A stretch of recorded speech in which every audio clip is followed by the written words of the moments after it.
kiss. It doesn't make sense to anybody else. Who cares if you're all I think about? I've searched the world and I know now it ain't right if you ain't lost your mind. Yeah, I don't want easy, I want crazy. Are you with me, baby? Let's be crazy. Salut tout le monde, aujourd'hui je vous retrouve pour une nouvelle vidéo. Donc comme vous avez pu le voir dans le titre, je vais vous faire un petit tag cette semaine. J'avais envie de faire autre chose, mais au final j'ai vraiment pas eu le temps. Je suis un peu surbookée au niveau des cours. J'ai l'impression que les formatrices veulent vraiment qu'on tombe en dépression. On est surbookée. Donc j'ai décidé de vous faire un petit tag, de m'asseoir devant ma caméra et de répondre aux petites questions. Donc j'ai été taguée par mon amie et partenaire Chloé Deliverancy. Donc comme d'habitude vous pouvez retrouver tous les liens où vous trouvez Chloé en barre d'infos.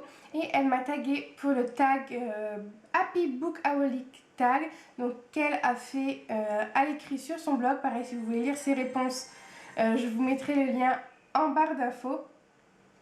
Et donc voilà, donc moi je vais vous répondre, répondre à ces 10 petites questions. Donc si vous me voyez regarder par là, c'est simplement parce que j'ai l'ordinateur donc pour lire les questions.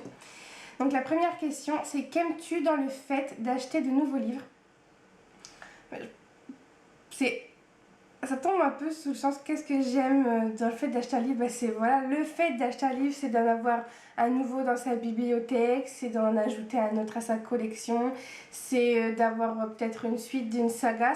Je trouve que ça fait encore plus plaisir, ou un livre qui nous tente vraiment, ou voilà, rien que pour l'objet, le fait en lui-même d'acheter un livre, voilà, c'est comme certaines adorent acheter des chaussures, moi j'adore acheter des livres. Le plaisir en soi d'acheter un livre, voilà, c'est d'en avoir un nouveau, de découvrir une nouvelle histoire, de pouvoir l'admirer dans sa bibliothèque. Voilà, moi je trouve qu'il est là tout le plaisir des livres quand on est vraiment amoureux des livres. On trouve rien que le fait de l'acheter, moi je suis contente rien que de le fait de savoir que je vais pouvoir m'offrir un livre. Donc après la deuxième question, tous les combien achètes-tu de nouveaux livres? Alors ça c'est assez, j'ai pas vraiment tous les 3 jours, tous les 2 mois, ça dépend des finances, parce que je suis qu'étudiante, donc voilà, moi ça dépend vraiment de mes finances. Il y a des mois où je peux acheter aucun livre, il y a des mois où je peux me permettre de m'en acheter un ou deux, ou il y a d'autres mois où je me fais des grosses commandes, mais c'est vraiment que des livres d'occasion. De toute façon, la plupart du temps, ce sont des livres d'occasion.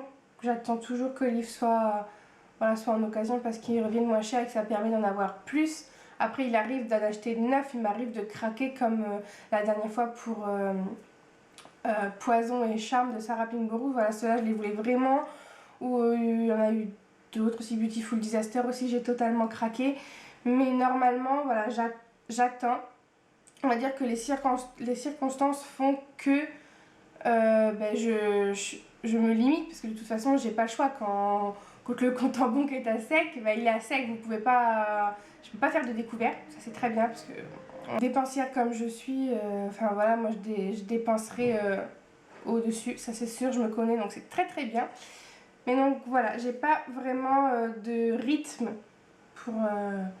pour acheter mes livres, même si j'essaye depuis le mois de janvier-février de m'offrir au moins un livre par mois, voilà, pour me faire plaisir, pour me dire voilà, je le mérite, je travaille toute la semaine, ou je vais en cours toute la semaine, ou le contraire, je vais en cours la semaine, je travaille le week-end, ça dépend. Mais je me dis, si tu travailles, c'est bien pour te faire plaisir au final. Donc voilà, j'essaye quand même de m'offrir des livres de temps en temps, mais j'ai pas un rythme vraiment cadré de tant de livres par mois. J'aimerais bien, mais je peux pas. Donc troisième question, librairie ou shopping sur internet? Alors moi j'ai grave la poisse, c'est une horreur. Avant j'avais un grand Gilbert Joseph en plein centre-ville de là où j'habite, et il y a maintenant 2 ans, je crois, 1 an, 2 ans, je sais plus, le Gilbert Joseph a fermé. Ça a été, je crois, les choses les plus difficiles de ma vie. Je connaissais toutes les libraires par cœur, j'y passais ma vie. Clairement, j'y passais vraiment ma vie. En plus, il était vraiment pas loin de mon lycée. Donc du coup, le midi, quand je sortais pour manger, je passais toujours chez Gilbert Joseph. J'y étais tous les midis. Si vous me cherchiez, c'était là-bas qu'il fallait chercher. Et du coup, voilà, c'était un peu mon repère. J'y étais tout le temps, tout le temps. Donc avant, j'achetais toujours mes livres là-bas. C'était ma librairie, c'est ma librairie préférée. Malheureusement, elle a fermé et depuis, le néant. C'est le néant. Il n'y a plus une librairie correcte. Enfin, vraiment rien. Il y a une petite maison de la presse qui a essayé de reprendre un peu. Mais que ce soit pour les livres scolaires, c'est une catastrophe. Ou pour les livres, voilà, les livres pour le plaisir, voilà, c'est juste même pas la peine. Là, vous y allez, vous trouvez pas les derniers livres sortis, quoi. C'est, voilà, vous trouvez quoi, les Lévi, les Musso, et basta, quoi. Vraiment les trucs, les auteurs, voilà, qu'on voit le plus. Mais si vous cherchez Kate Clark, vous la trouverez pas. Si vous cherchez la collectionnaire, je suis même pas sûre que vous en trouverez un. Enfin, moi, c'est une grosse galère. Et dans les grandes surfaces, c'est même pas la peine d'y croire. Il y a peut-être encore le rayon livres de mon Carrefour, et encore, ils sont vachement longs à recevoir les nouvelles parutions. Pour Poison de Sarah Pinborough, j'ai fait toutes les grandes surfaces de ma ville. J'ai fait le Auchan, le Carrefour, le Intermarché, le Super U. J'ai tout fait, le match. Ma mère n'en pouvait plus, elle m'a dit quand est-ce que tu vas t'arrêter? Moi je voulais absolument mon livre. Et au final, je me suis rabattue sur la Fnac. Et depuis qu'il n'y a plus ma librairie et que l'autre maison de presse ne suit absolument pas, parce qu'à la base c'est une maison de la presse, hein, voilà, c'est vraiment que de la presse, il n'y a pas de livres, il n'y a pas... Moi j'ai plus de boutique où acheter des marque-pages, où acheter de la papeterie, il n'y a plus de ça, c'était vraiment Gilbert Joseph. Et depuis ce temps-là, c'est internet, quoi. C'est quand je commande un livre, c'est ou sur la Fnac parce que je le commande neuf et que le prix est à peu près raisonnable et que les frais de port sont gratuits, donc voilà. Ou sinon, c'est une grosse commande sur Gilbert Joseph qui en plus, avant les frais de port étaient gratuits, donc je commandais beaucoup plus facilement sur le site Gilbert Joseph les livres d'occasion. Maintenant, la commande doit atteindre 30-35 € avant d'avoir les frais de port gratuits, donc c'est pour ça aussi que je me fais de grosses commandes. Donc là, j'aimerais bien ce mois-ci me faire une grosse commande, mais faut voir. Mais voilà, maintenant, malheureusement, c'est internet et on y perd tout le plaisir. Vraiment, c'est pour ça que, à un moment, ça me met en colère. Alors, il paraît qu'il y a une Fnac qui va bientôt ouvrir. Donc, voilà, pourquoi pas, mais le bientôt dans ma ville, c'est un petit peu dans très très longtemps. C'est comme le grand centre commercial. Ils disent bientôt depuis 2 ans, et là, ils ont posé seulement la première pierre. Donc, bref, on n'est pas prête d'aller faire du shopping dans ce centre commercial, c'est moi qui vous le dis. Mais voilà, donc là, malheureusement, shopping sur Internet... indépendamment de ma volonté, parce que si je veux une librairie, il y a un Cultura mais à 45 minutes de route, donc voilà, donc quand on va par là, voilà, c'est pareil pour une Fnac. Il y en a une à 1 heure à peu près de route, une grande ville où j'aime beaucoup aller faire les magasins. Voilà, là-bas il y a une Fnac, bon, ça m'arrive d'y aller faire un tour bien sûr parce qu'elle est là, donc voilà. Mais dans ma ville, j'ai rien. Si j'ai envie d'un livre là maintenant tout de suite, je suis sûre que je trouverai pas ce que je veux dans les grandes surfaces, c'est certain. Ensuite, question 4. As-tu une librairie préférée? Donc oui, ma librairie préférée, c'était mon Gilbert Joseph. Vraiment, je l'adorais, cette librairie. Il y avait tout le temps des livres d'occasion, mais c'est juste le paradis, surtout quand on a des petits moyens, qu'on peut pas s'offrir des livres neufs. Enfin voilà, c'est juste trop bien, et on pouvait aussi y revendre ses livres. Et ça, c'est juste génial. Parce que moi, dès que j'avais des livres que je voulais plus lire, que j'avais lus, que j'avais pas aimé, ou des livres que je voulais pas lire, et je ramenais tout au comptoir, il les reprenait, il me donnait des sous. Croyez-moi que c'était dépensé au rayon juste en dessous, dans d'autres livres d'occasion qui peut-être me tentaient plus. Et ça, j'adorais faire ça. Je crois que j'aurais passé ma vie à faire ça. Et maintenant, c'est plus possible. Maintenant, quand je veux vendre mes livres, c'est sur le groupe. Et du coup, ça engendre des frais de port. Et du coup, voilà, on y perd. Mais maintenant, j'ai plus vraiment le choix. Mais ma librairie vraiment préférée, c'était mon Gilbert Joseph. J'accroche bien aussi à Cultura. Le Cultura où je vais est plutôt pas mal. Mais surtout niveau compagnons de lecture, dirons-nous, vraiment, les petits carnets, les petits marque-pages, les petits machins. Voilà, ça, il y en a vraiment beaucoup au Cultura où je vais de temps en temps. Ça fait super longtemps que là, j'y ai pas été. Et donc il est vraiment sympa aussi. Par contre, j'accroche un peu moins avec la Fnac. La dernière fois que j'y ai été dans la Fnac dont je vous parle, Je trouve que la Fnac c'est le bazar. Moi la Fnac en tout cas où je vais c'est un bazar pas possible. On trouve pas on trouve pas les livres là où ils devraient être. Enfin, voilà, je sais pas si vous voyez ce que je veux dire, mais quand on cherche un livre de jeunesse et qu'on retourne tout le rayon jeunesse et qu'on le trouve pas et qu'on finit par demander à une vendeuse, alors moi chaque fois que je demande à une vendeuse j'ai le chic et elle me dit ah mais je connais pas ce livre. Donc du coup bah on se dit bah mince, bon bah voilà, alors que quand on a de la patience on fait le tour 15 000 fois comme j'ai fait la dernière fois pour les cœurs cerises, cœurs guimauve en poche et puis on finit par les trouver, mais voilà, pour moi ils auraient dû être au rayon jeunesse. Je suis pas libraire mais c'est là que je les ai cherchés et c'est pas là que je les ai trouvés. Donc voilà, après j'accroche pas trop à la Fnac, mais je pense que c'est pas toutes les Fnac, en plus ça doit être peut-être celle-là qui est mal agencée, je sais pas du tout. Mais ma librairie préférée c'est vraiment JB Joseph. Ensuite, question 5. Précommandes-tu tes livres? Non, jamais, j'ai jamais... Ah, je vous dis des bêtises. Le seul livre que j'ai précommandé de toute ma vie pour l'instant, c'est le dernier tome d'Harry Potter. C'était dans mon Gilbert Joseph à l'époque. Et ouais, je l'avais précommandé parce qu'on l'avait 2 jours avant, je crois, à la sortie, ou 1 jour avant la sortie, un truc comme ça. Et je me souviens, on l'avait précommandé avec mes copines. Et à 16h30, à peine sortie du lycée, on avait toutes filé à la librairie récupérer notre exemplaire. Et c'était vraiment un chouette moment. Je crois que j'avais pris des photos. Faudrait que je vous les retrouve. Et c'était juste super chouette, mais non, sinon je précommande jamais mes livres. Parce que comme je vous dis, en plus, moi je peux pas dire que j'ai un budget de tant d'euros de livres par mois. Ça va, ça vient. Donc il y a des mois où je m'achète pas de livres. Donc je peux pas non plus les précommander. Question 6. Donc te fixes-tu une limite dans tes achats chaque mois? Bah c'est pas moi qui la fixe la limite, c'est mon banquier. Non, c'est pas le banquier, mais non, parce que comme vous savez, je suis étudiante, donc je travaille. J'ai pas un travail fixe, dirons-nous. Je travaille de temps en temps les week-ends parce que je fais des vacations, ou quand je suis en stage, ce sont des stages rémunérés. Bon, c'est pas rémunéré non plus au SMIC horaire, hein. Pour vous donner un ordre d'idée, pour 3 mois de stage, on est payé environ 300 euros. Donc ça fait 100 euros par mois. C'est absolument pas ce qu'on gagne au SMIC, hein, parce que je crois que le SMIC c'est 1100, 1200 par mois, quelque chose comme ça. Donc voilà, on n'est pas payé du tout ça. Donc vous comptez 2 stages par an, ça veut dire que moi ma paye annuelle est d'environ 600 euros. Donc enfin, voilà, c'est juste pas possible. Donc après, je vous dis, avec les vacations à côté, mais à côté il y a aussi les frais de voiture, les machins, les bidules, les trucs.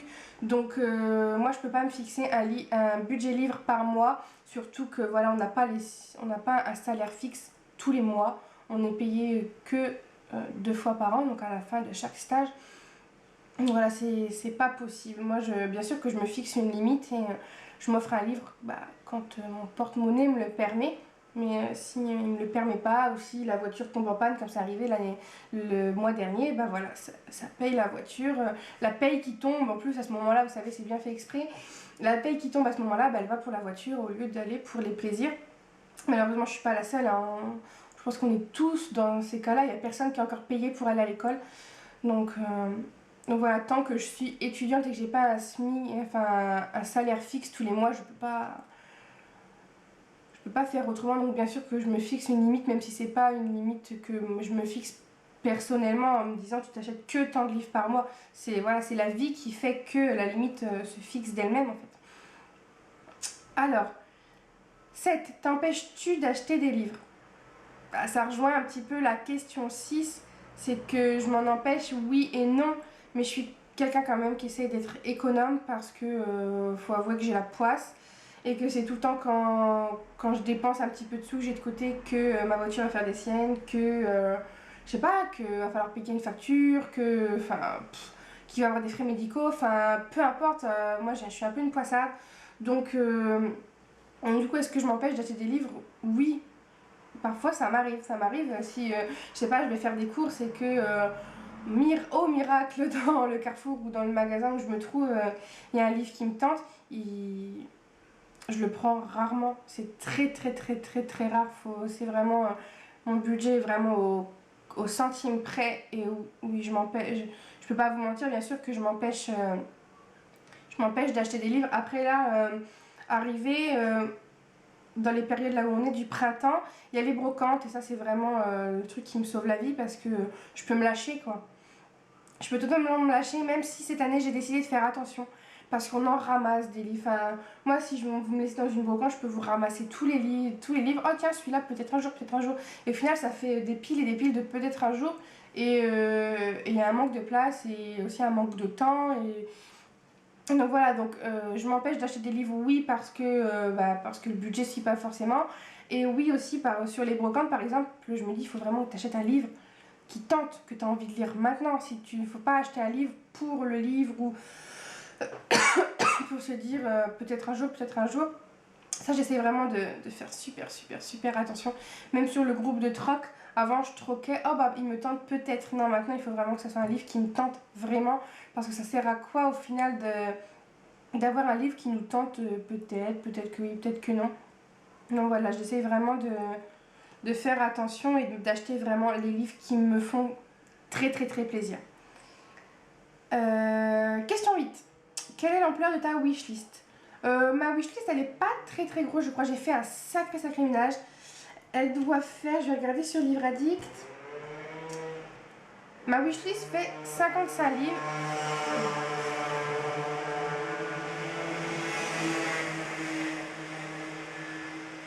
Donc ma wishlist fait 55 livres, donc je pense que c'est plutôt raisonnable. C'est en majorité, je crois, des suites de saga. Et il y a quelques tomes 1 quand même.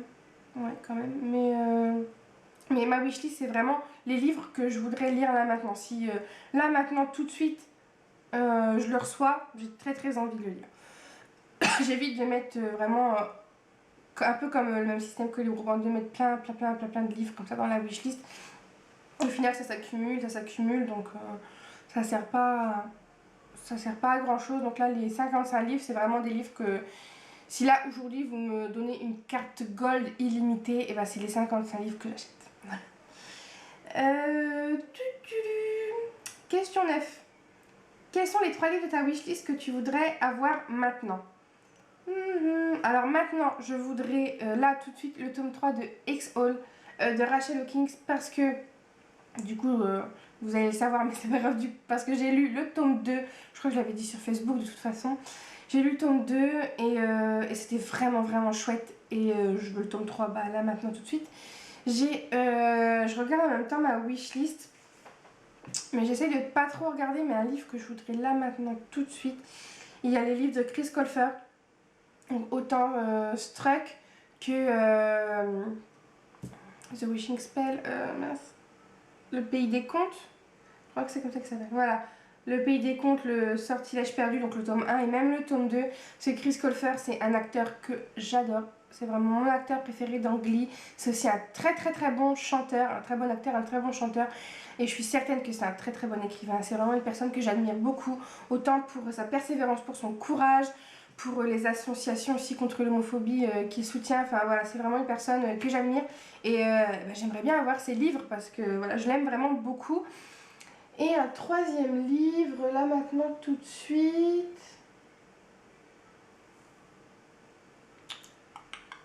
Je vous aurais bien dit le tome 3 de la sélection en papier, parce que je les ai en e-book, mais je les ai pas en papier. Et ça, j'ai trop envie de les avoir en papier, parce qu'ils sont trop beaux. Au final, j'ai le tome 1, mais après le tome 2 et 3, je les ai en e-book.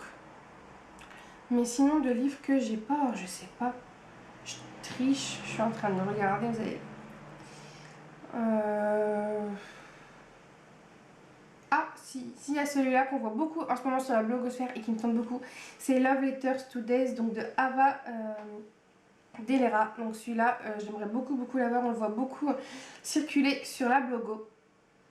Donc voilà. Et question 10, qui t'actue? Alors je sais, je regarde, je crois qu'il j'ai jamais vu d'autres vidéos de stag, ou alors je les ai ratées, mais sinon je taguerai bien si elle me regarde Margot, des histoires de Margot liseuse. J'aimerais bien aussi Audrey de Lectrice passionnée, Chloé la fée, pourquoi pas aussi Noémie, L'incapable, parce que j'aime beaucoup ses vidéos. Donc Noémie, si tu me regardes, ça serait sympa si ça t'intéresse que tu reprennes le tag. Et puis voilà, après sinon si vous me regardez et que vous avez envie de le faire, bah lancez-vous. Ah, il y a aussi Caroline derrière Runbook Queen si elle veut le faire. Donc voilà, mais n'hésitez pas à faire le tag si il vous tente. Je mettrai les questions de toute façon en barre d'infos, vous pouvez tout retrouver. Et puis voilà, donc ça va être tout pour moi pour cette petite vidéo. J'essaierai de vous faire vraiment mieux pour la semaine prochaine. Je pense que ce sera un point lecture la semaine prochaine parce que là j'ai pas mal de lectures en cours. Enfin pas mal, j'ai 2 lectures en cours et j'ai lu quand même quelques livres. Donc voilà, je pense que je vous retrouve la semaine prochaine pour parler de tout ça. Donc je vous fais à tous de très gros bisous et puis je vous retrouve très vite. Bye!